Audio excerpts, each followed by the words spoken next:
That's what's happening now, making all that money and helping people out. So you've got to change it. And there's a process to Yeah. doing it. There's a way you can do it where you're not offensive, but you have to generate revenue. Right. But that could be a hindrance. Any other hindrances that are stopping you from growing your business right now, John? For me, it's reactivity.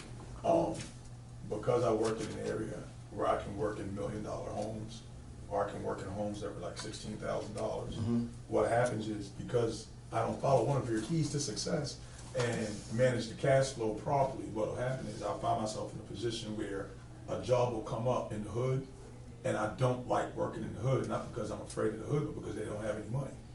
But I'll take the job. And then halfway through the job, because of the level of work that I put into stuff, I'm kicking myself in the head because it's like I didn't charge enough to do that job in the hood.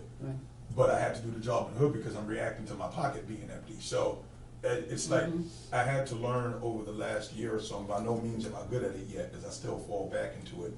That's why I'm paying on this job now. But anyway, I got to stop reacting, and I'm trying to learn how to approach business from a position of authority and not desperation. Okay.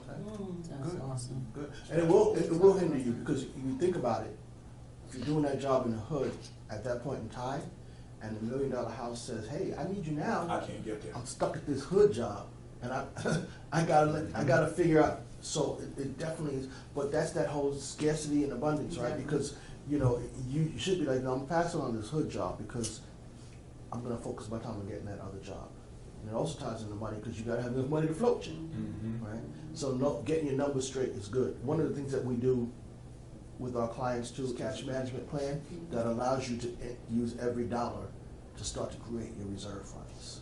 So sooner than later. For some of us it's later, but if you do it this right way, sooner than later you'll have money to float you between jobs, especially when you're doing big project work. So that's definitely something that hinders people, but you got to get past it, because when you get past it, you'll be able to get the right kind of job.